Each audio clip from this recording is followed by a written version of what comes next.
Welcome Home, A Look into the Rainbow Family of Living Light is a documentary-style exploration of the Rainbow Family, a loose, leaderless collective devoted to peace, love, and communal living, based on the author's first-hand experiences at the group's annual gatherings of the tribes. The book traces the family's origins in the early 1970s counterculture movement and its continued evolution as a nomadic, spiritual, and environmental community that meets each summer on public land to pray for world peace. Through interviews, field notes, and historical research, the author portrays how thousands of people come together to live cooperatively without money, hierarchy, or formal organization, creating kitchens, councils, and shared rituals centered on respect, ecological consciousness, and mutual aid. It also examines tensions with law enforcement, media stereotypes, generational shifts, and accusations of cultural appropriation, balancing critique with appreciation for the family's ideals of love, inclusion, and voluntary cooperation.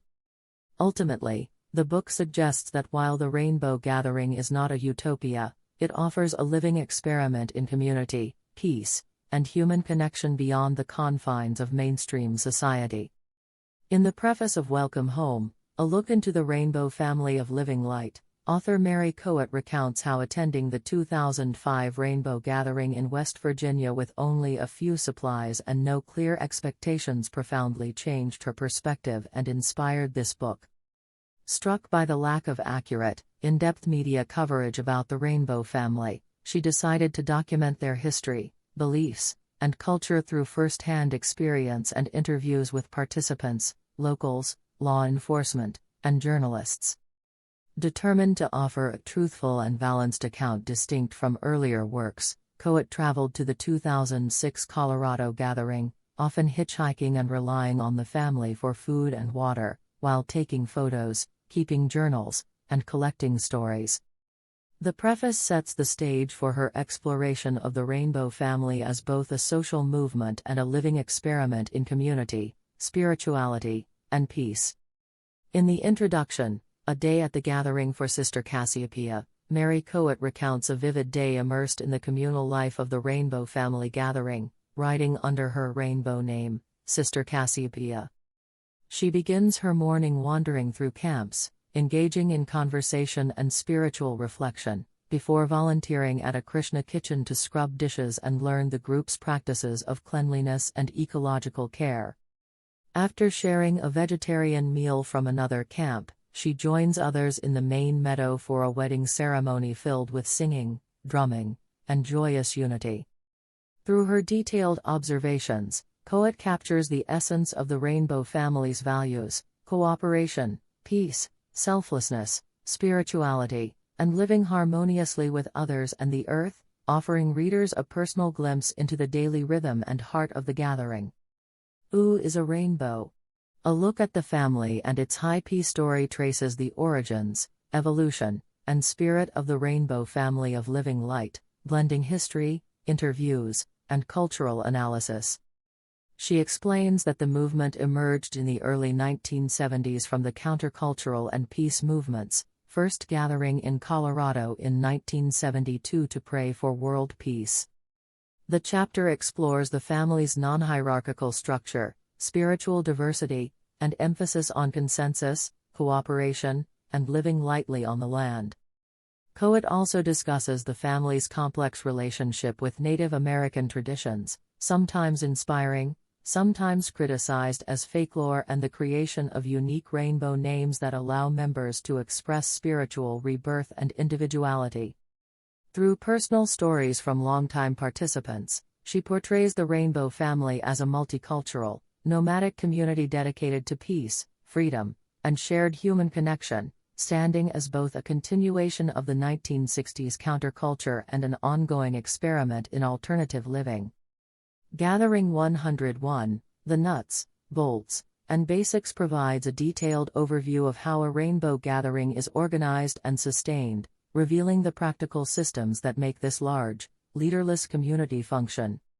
She explains the essential roles of Seed Camp, the advance crew that prepares the site by securing water lines, digging latrines, and setting up trails and kitchens, and describes how camps like Kid Village, Bus Village, and the info booth serve distinct needs within the gathering. The chapter emphasizes the community's commitment to environmental stewardship, sanitation, and cooperation, from composting and clean water systems to the 3-bucket dishwashing method. Kohut also explores the family's self-reliant structure, where all food is freely shared through volunteer-run kitchens, and where spirituality, art, and service blend seamlessly into daily life.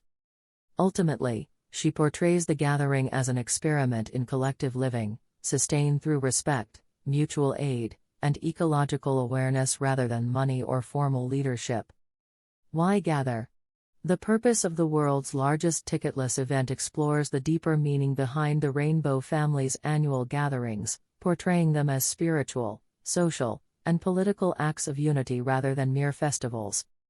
Through interviews and reflections, she shows that participants come together to pray for world peace, practice cooperation, and live in harmony outside the structures of Babylon, the Rainbow term for mainstream society. The gathering serves as both a sanctuary and a model for how people can coexist peacefully without hierarchy, money, or authority, sustained instead by mutual respect and shared labor. Kohut highlights the diversity of motivations among attendees. Some seek spiritual awakening, others community, healing, or freedom, but all are bound by a belief in love, equality, and the possibility of a better world. She concludes that the Rainbow Gathering is a living experiment in human potential, demonstrating that peaceful coexistence and compassion are achievable realities, even if only temporarily. Passing the Feather, a look at Rainbow politics examines how the Rainbow family organizes itself politically despite its claim to be a leaderless, anarchistic community. She describes how decisions are made through consensus-based councils, where participants pass a sacred feather to speak, symbolizing respect and equality, a practice rooted in Native American tradition. Kohut outlines the roles of focalizers, those who coordinate logistics, elders, experienced members who guide others, and the Shanti Sena, peacekeepers, showing how informal leadership naturally emerges within the family. The chapter also explores internal tensions, such as generational divides, class and racial imbalances, and debates over responsibility, safety, and authenticity. While conflict and inefficiency often arise from the consensus model, Kohut concludes that this participatory process reflects the family's core ideals of cooperation, freedom, and shared responsibility, demonstrating that even within a supposedly apolitical society, politics of respect, trust, and balance inevitably shape collective life. Mediated Rainbow, Aging Hippies Rediscover Summer of Love. Mary Kohut explores how the mainstream media has portrayed the Rainbow family over the years, often through reductive stereotypes and sensationalism. She analyzes newspaper articles, television reports, and documentaries that frame the gatherings as relics of the 1960s, populated by hippies, druggies, and flower children rather than serious expressions of peace and community. Kohut contrasts these portrayals with more accurate, empathetic journalism from writers who actually attend and engage with the gatherings, such as Michael Neiman and John Tarleton, who depict the family as a diverse, spiritually driven, and socially conscious movement. The chapter also highlights the family's struggle with public relations due to its lack of official leadership or spokespersons, leaving it vulnerable to misunderstanding. Ultimately, Kohut argues that while the media often distorts the Rainbow family's image, the gatherings themselves continue to challenge these narratives by embodying an alternative vision of community, freedom, and peace rooted in lived experience rather than media myth. Case study: Vermont 1991 provides an in-depth look at the 1991 Rainbow Gathering in Vermont, using Forest Service reports, journalist accounts, and participant interviews to illustrate the tensions and cooperation between the Rainbow family and government officials. She details how thousands gathered peacefully in the Green Mountain National Forest, while the U.S. Forest Service closely monitored the event due to concerns about sanitation, safety, and environmental impact. Despite early friction, Rainbows worked with rangers to maintain clean water systems, manage waste, and restore the land after departure, earning acknowledgement for their cleanup efforts.